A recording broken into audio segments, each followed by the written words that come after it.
నమస్తే ABC news కు స్వాగతం. ముందుగా హెడ్లైన్స్.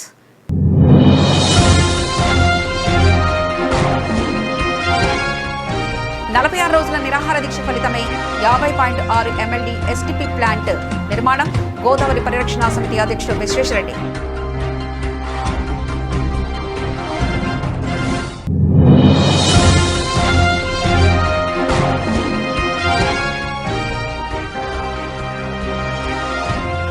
మంజిరా కన్వెన్షన్ లో మెగా జాబ్ మేళకు విశేష స్పందన. ప్రారంభించిన శాసనమండలి చైర్మన్ మోషన్ రాజు.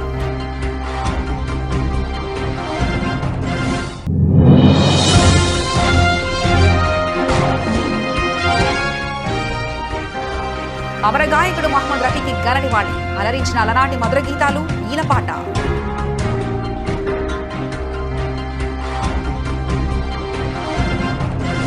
పవిత్ర గోదావరిని కాలుష్యరహితంగా మార్చాలనే లక్ష్యంతో తాను 46 రోజుల పాటు చేపట్టిన నిరవధిక నిరాహార దీక్ష ఫలితంగానే 50.6 LMD సామర్థ్యంతో మురుగునీటి శుద్ధి కర్మాగారం నిర్మాణం జరిగిందని గోదావరి పరిరక్షణ సమితి అధ్యక్షులు డాక్టర్ టీకే విశ్వేశ్వరరెడ్డి తెలిపారు.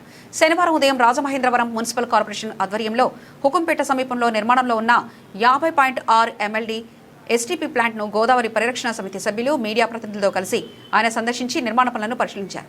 ఈ సందర్భంగా ఆయన మాట్లాడుతూ పవిత్ర గోదావరి పరిరక్షణ కోసం గోదావరి పరిరక్షణ సమితిని ఏర్పాటు చేసి ఉదయం 6 గంటల నుంచి సాయంత్రం 6 గంటల వరకు 46 రోజుల పాటు నిరవధిక నిరాహార దీక్ష చేపట్టిన విషయాన్ని గుర్తు చేశారు. ఈరోజు గోదావరి పరిరక్షణ సమితి ఆధ్వర్యంలో సమితి సభ్యులు పత్రికా మరియు మీడియా సోదరులతో కలిసి మన రాజమండ్రి నగరానికి సంబంధించినటువంటి మురికి నీటి శుద్ధి కర్మాగారం సీవేజ్ ట్రీట్మెంట్ ప్లాంట్ ని దర్శించడం జరిగింది. ఇది హుకుంపేటలో ఈ ప్లాంట్ కడుతున్నారు. మరి చాలా సాఫిస్టికేటెడ్ టెక్నాలజీతో అంతా ఆటోమైజేషన్ గా ఉండేలాగా ఈ ప్లాంట్ కన్స్ట్రక్షన్ ఇక్కడ జరిగింది. ఈ ప్లాంట్ 50.6 MLD ఏదైతే మురుగునీరు ఉందో రాజమండ్రిలో వచ్చే మురుగునీరు, ఆ మురుగునీరు శుద్ధి చేయడానికి ఈ ప్లాంట్ ఉపయోగపడుతుంది. ఈ ప్లాంట్ లో వచ్చినటువంటి ఏదైతే స్లడ్జీ అది ఉందో ఆ స్లడ్జీ అంతా కూడా కడియంలో ఉన్నటువంటి తోటలకే ఎరువుగా వాడటం జరుగుతుంది. అలాగే ఇందులో వచ్చినటువంటి ప్యూరిఫైడ్ వాటర్ ని ధవళేశ్వరం బ్యారేజ్ దగ్గర అక్కడ గోదావరిలో మళ్ళీ కలపడం జరుగుతుంది. అది కంప్లీట్ గా ప్యూరిఫై ఉంటుంది. అది 10 BOD బిలో లెస్ దెన్ 10 ఉంటది. కాబట్టి అది డ్రింకింగ్ కూడా పనికి వస్తుంది. అటువంటి వచ్చిన వాటర్ ని అక్కడ ధవళేశ్వరం అవతల గోదావరిలో మనం కలపడం జరుగుతుంది. ముఖ్యంగా ఇక్కడ ఈ ప్లాంట్ రావడానికి మీ అందరికీ కూడా తెలుసు. నేను 46 రోజులు ఉదయం 6 కాడి నుంచి సాయంత్రం 6 గంటల వరకు కూడా నిరవధిక నిరాహార దీక్ష 46 రోజులు చేయడం జరిగింది. నేను దీక్ష చేస్తానని తెలిసి రాజేంద్ర సింగ్ అని వాటర్ మ్యాన్ ఆఫ్ ఇండియా ఆయన ఢిల్లీ నుంచి రాజమండ్రి వచ్చారు. వచ్చి పుష్కరాల రేవు దగ్గర ఒక మీటింగ్ పెట్టి ప్రెస్ మీట్ పెట్టి ఇది చాలా అవసరం, గోదావరిని ప్రక్షాళన చేయవలసిన అవసరం ఉంది. గతంలో గంగానదిని ఎలా అయితే ప్రక్షాళన చేసి ఇప్పుడు శుద్ధిగా ఉండేలా చేశారో అలాగే గోదావరి చేయాలని ఆయన ఒక ప్రపోజల్ తీసుకుని నరేంద్ర మోడీ గారి దగ్గరికి వెళ్ళడం జరిగింది. ఆయన డైరెక్ట్ యాక్సెస్ ఎవరి దగ్గరికైనా సరే, నరేంద్ర మోడీ గారు కానివ్వండి లేకపోతే జలశక్తి మినిస్టర్ కానివ్వండి, ఎవరి దగ్గరికైనా ఆయనకి డైరెక్ట్ యాక్సెస్ ఉంది. నరేంద్ర మోడీ గారి దగ్గరికి వెళ్ళి ప్రపోజల్ ఇచ్చిన వెంటనే నరేంద్ర మోడీ గారు నమామి గోదావరి అని పెట్టి 54 కోట్ల రూపాయలని ఫండ్ కింద రిలీజ్ చేయడం జరిగింది. ఫండ్ రిలీజ్ అయిన తర్వాత మరి స్టేట్ గవర్నమెంట్ నుంచి 34 కోట్ల రూపాయలు ఇస్తేనే కానీ మ్యాచింగ్ అవ్వదని అంటే అప్పుడు జగన్మోహన్ రెడ్డి గారు ముఖ్యమంత్రి, జగన్మోహన్ రెడ్డి గారు స్టేడియంలో వచ్చినప్పుడు అన్న దీక్ష చేస్తున్నాడంట, ఒకసారి రమ్మంటే నేను వెళ్ళటం జరిగింది. ఏందన్నా ఏంటి దీక్ష చేస్తున్నాం అంటే ఇలా వాటర్ గోదావరి పొల్యూషన్ దాని గురించి చేస్తున్నాం, మ్యాచింగ్ గ్రాంట్ కావాలి 34 కోట్లు, ఆల్రెడీ నరేంద్ర మోడీ గారు 54 కోట్లు ఇచ్చారంటే వెంటనే నువ్వు లెటర్ తీసుకొచ్చావా అన్నాడు. తీసుకొచ్చానండి. అంటే ధనంజయ రెడ్డికి ఇచ్చా అన్నాడు. ధనంజయ రెడ్డిని పిలిచారు. ఆయన ధనంజయ రెడ్డికి ఇస్తే వెళ్ళిన 2 రోజులకే జగన్ గారు 34 కోట్ల రూపాయలు మ్యాచింగ్ గ్రాంట్ ఆయన రిలీజ్ చేయడం జరిగింది.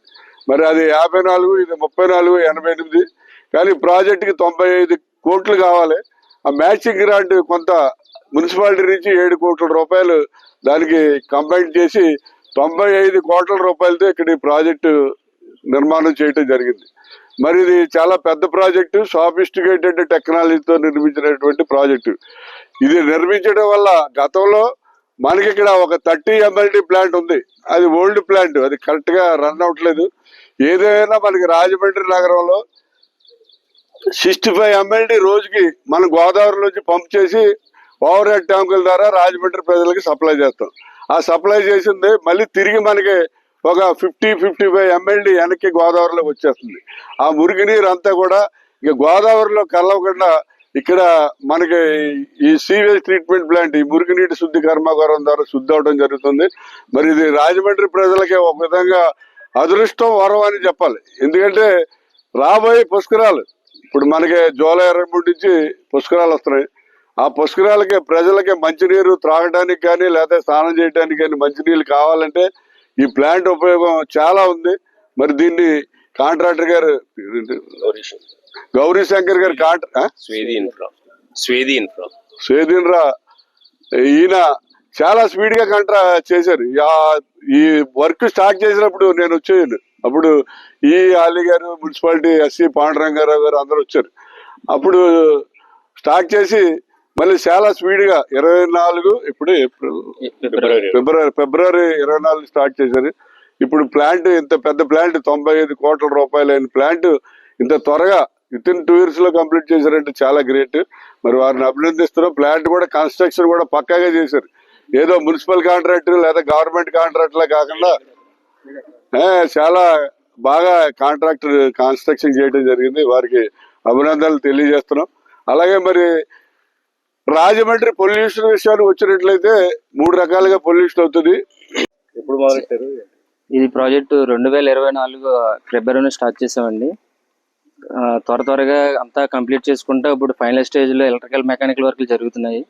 ప్రజెంట్ అయితే only wiring and panel connection వర్క్లు జరుగుతున్నాయి.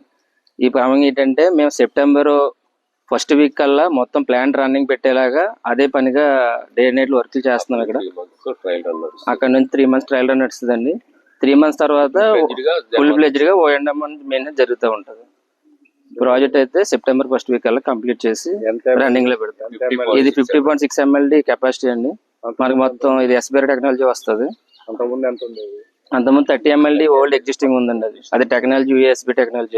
ఇది వచ్చి మనకేమో ఎస్బీఆర్ టెక్నాలజీ సీక్వెన్సింగ్. అంటే దాంట్లో వచ్చినప్పటికీ సిఓడి బిఓడి ఏవైతే పారామీటర్స్ ఉంటాయో అవి అబౌవ్ 30 అవి ఉంటాయండి. ఇవి as per new NGT guidelines ప్రకారం బిలో 10 కి ఇవి మనం పెట్టేలా పారామీటర్స్ సెట్ చేసుకుని ట్రీట్మెంట్ చేసి రిలీజ్ చేస్తాం వాటర్ని. ప్రాపర్గా ఏంటంటే గోదావరి పొల్యూట్ అవ్వకుండా ఈ వాటర్ని మనం దాంట్లో చేస్తామండి ట్రీట్మెంట్ చేసి. ఎప్పటికి ప్రాజెక్ట్ ట్రయల్ అన్ని పూర్తి ఎప్పటికి వస్తుంది? అదే సెప్టెంబర్ ఫస్ట్ వీక్ కల్లా మొత్తం అంతా కంప్లీట్ చేసి తర్వాత అక్కడ 3 months ట్రయల్ రన్ తీసుకుంటాం. ఏదైతే పారామీటర్స్ ఉన్నాయో ఇవన్నీ మనం ఫుల్ ఫ్లెడ్జ్డ్ గా తీసుకోవడానికి ఆ మొత్తం ట్రయల్ రన్ ఉంటుంది అన్నమాట. దాని తర్వాత అక్కడ నుంచి మనకి కంటిన్యూగా వాటర్ ప్యూరిఫై 100% వెళ్తుంది. నా పేరు అశోక్ కుమార్ అండి, కాంట్రాక్టర్ వైపు నుంచి. ఇక్కడ సైట్ ఇన్ఛార్జ్ అలాగే సైట్ ఎగ్జిక్యూటివ్ మేము చూస్తామండి. సుమారు ఎంతమంది వర్కర్స్? రాజమహేంద్రవరం మాజీ ఎంపీ వైఎస్ఆర్ కాంగ్రెస్ పార్టీ జాతీయ అధికార ప్రతినిధి సిటీ నియోజకవర్గ ఇన్ఛార్జ్ మార్గాన్ని పరత్రామ్ ఆధ్వర్యంలో శనివారం స్థానిక సెంట్రల్ జైల్ రోడ్లోని మంజీరా కన్వెన్షన్ సెంటర్లో నిర్వహించిన మెగా జాబ్ మేళకు నిరుద్యోగ యువత నుంచి విశేష స్పందన లభించింది. 70 ప్రముఖ కంపెనీలు పాల్గొన్న ఈ జాబ్ మేళ ద్వారా సుమారు 2000 ఉద్యోగ అవకాశాలు కల్పించాలనే లక్ష్యంతో కార్యక్రమాన్ని నిర్వహించారు. వేలాదిగా యువత హాజరై ఇంటర్వ్యూలో పాల్గొన్నారు. ఈ కార్యక్రమానికి ముఖ్య అతిథిగా శాసనమండలి చైర్మన్ కొయ్య మోషన్ రాజు హాజరై జాబ్ మేళాను ప్రారంభించారు. ఈ సందర్భంగా మార్గాన్ని భరత్రామ్ మాట్లాడుతూ ఏడాది నిర్వహిస్తున్న 3వ మెగా జాబ్ మేళా ఇదేనని తెలిపారు. అధికారంలో ఉన్నా లేకపోయినా యువతకు ఉద్యోగ ఉపాధి అవకాశాలు కల్పించాలనే లక్ష్యంతో ఈ కార్యక్రమాలను నిరంతరం నిర్వహిస్తున్నామని తెలిపారు. ఈ రోజున రాజమండ్రిలో 3rd సక్సెస్ఫుల్ మెగా జాబ్ మేళాని ఈ 2 years కాలంలో, అంటే ఇనిషియేట్ చేసింది 2026 జనవరిలో. ఇది 3rd mega job mela August 1న ఆర్గనైజ్ చేస్తూ ఉన్నాము. మీరే చూశారు ఇన్ని వేల మంది నిరుద్యోగులు ఒక చిన్న పిలుపుతో వస్తూ ఉన్నారని అంటే ఇవాళ గవర్నమెంట్స్ యొక్క పనితీరు ఏ రకంగా ఉందో ఒక్కసారి ఆలోచించేయమని కోరుతాము. ఇవాళ జెన్ జీస్ ఏ రకంగా అయితే భారతదేశ వ్యాప్తంగా ఒక సెన్సేషన్ క్రియేట్ చేశారు. అంటే విద్యార్థులు యువత తలుచుకుంటే ప్రభుత్వాలని సైతం గడగడలాడిస్తారనే అంశాన్ని ఇవాళ భారతదేశానికి చూపించడం జరిగింది. అంటే ఎందుకు యూత్ అందరూ కూడా రోడ్లపైకి వచ్చారు, కారణాలు ఏంటి అంటే ఇవాళ యూత్కి అన్యాయం జరుగుతుంది. నీట్ పేపర్స్ ఏ స్థాయిలో లీక్ అయినాయి ఇదే మొదటిసారి కాదు, ఇది ఒక రెగ్యులర్ ప్యాటర్న్గా జరుగుతూ ఉంది. దాంతోపాటు ఆంధ్రప్రదేశ్లో ఏం తక్కువేం కాదు, డిఎస్సి పరీక్షలు అని చెప్పి రకరకాల జీవోలు ఇచ్చారు. ఆ జీవోల్లోనేమో ఎంట్రన్స్ టెస్ట్ లేకుండా స్పోర్ట్స్ కోటా ఉద్యోగాలు అమ్ముకున్నారనే ఆరోపణలు వచ్చినాయి. ఫస్ట్ ర్యాంక్ వచ్చిన ఉద్యోగి ఎవరైతే నిరుద్యోగ యువత ఉన్నాడో వ్యక్తి క్యాండిడేట్ అతనికి ఉద్యోగం కల్పించకపోవడం, రకరకాల కారణాలు వస్తూ ఉన్నాయి. ఇవాళ ఒకటే తెలియపరిచేది ఏంటంటే ట్రాన్స్పరెంట్గా భారతదేశ వ్యాప్తంగా యువత అందరికీ కూడా ఉద్యోగ ఉపాధి అవకాశాలు కల్పించాల్సిన బాధ్యత ప్రభుత్వాలపైన ఉంది. నేను ముక్కుసూటిగా చెప్తా ఉన్నాను, ఇవాళ సంవత్సరానికి ఎంతమంది ఉత్తీర్ణులై పాస్అవుట్ అయ్యి బయటకు వస్తూ ఉంటారు. నాకు తెలిసి 1 కోటి మంది దాకా ఉంటారు. 1 కోటి మంది విద్యార్థులు ఉత్తీర్ణులయ్యి బయటకు వస్తూ ఉన్నారు. వాళ్ళకి ఎన్ని లక్షల మందికి ప్రతి సంవత్సరము ఈ ప్రభుత్వాలు ఉద్యోగాలు కల్పిస్తున్నాయి. దేశవ్యాప్తంగా మనం చూస్తే నాట్ ఈవెన్ 1% కూడా కాదు, 0.05% కూడా లేదు. అంటే ఇంత దారుణమైన అన్ఎంప్లాయ్మెంట్ అనేది భారతదేశ వ్యాప్తంగా ఉంది. దాంట్లో ఆంధ్రప్రదేశ్ని కనుక తీసుకుంటే అందులో లాస్ట్ ప్లేస్లో ఉంటుంది. ఇవాళ వ్యాపారాలు లేవు, ఉద్యోగాలు లేవు. ఆంధ్రప్రదేశ్ రాష్ట్రంలో ఉన్న పేద వర్గాలు ఎలా బతుకుతారని ప్రభుత్వాలు కళ్ళబొల్లి మాటలు చెప్పి ఇవాళ ఈ రకంగా పరిస్థితులు తీసుకుని వచ్చారు. ఒక పక్కన ఆంధ్రప్రదేశ్ అప్పులు కుప్పలు అయిపోతూ ఉంది, ఇంకొక పక్కన ప్రజలు కూడా పరిస్థితులు కూడా దారుణాతి దారుణంగా ఉన్నాయి. కీర్తిశేషులు శ్రీ మహమ్మద్ రఫీ 46వ వర్ధంతి సందర్భంగా శ్రీ జితామోహన్ మిత్ర కళావేదిక వేదిక నందు basic medical providers welfare association రాష్ట్ర సంఘ ప్రధాన కార్యదర్శి శ్రీకి శ్రీనివాసరావు గారు రఫీ గారు ఆరాధన సినిమా కోసం గానం చేసిన గీతాన్ని గాయని శ్రీమతి మొల్లేటి రేవతితో కలిసి ఆరోపించారు. గురువుగారు మిత్రగారు అధ్యక్షత వహించిన ఈ కార్యక్రమానికి ముఖ్య అతిథులుగా రాష్ట్ర స్థాయి ప్రఖ్యాత ఈలపాట గాయకులు డాక్టర్ శ్రీ బిక్కిన రామ్మోహన్ గారు విచ్చేసి ఈలపాటతో అలరించగా ప్రఖ్యాత గాయకులు వంక బాలకృష్ణ ఆర్కెస్ట్రా ఆర్గనైజేషన్ చేస్తూ మహమ్మద్ రఫీ గారి పాటలను గానం చేశారు. గాయకులు హెచ్ హరి, డాక్టర్ శ్రీమతి మరిగా, శ్రీ హేమనలిని రమేష్ గారు, శ్రీమతి సూర్యకుమారి, తులసి శ్రీప్రసాద్, కృష్ణ గారు గానం చేయగా కమిటీ సభ్యులు పాల్గొని కార్యక్రమం విజయవంతం చేశారు.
ముగించే ముందు హెడ్లైన్స్ మరోసారి చూద్దాం.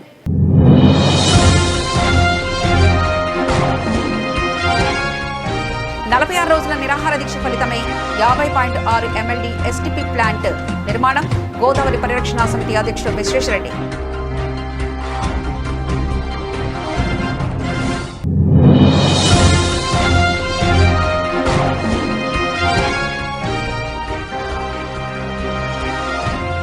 మంచిరా కన్వెన్షన్ లో మెగా జాబ్ మేళకు విశేష స్పందన. ప్రారంభించిన శాసనమండలి చైర్మన్ మోషన్ రాజు.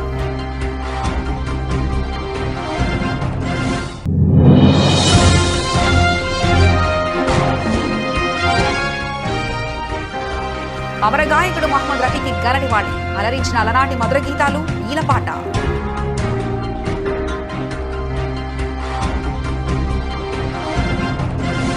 ఇవి ఇప్పటివరకు ఉన్న అప్డేట్స్. మరో బులెటిన్లో మళ్ళీ కలుసుకుందాం. అంతవరకు సెలవు. నమస్కారం.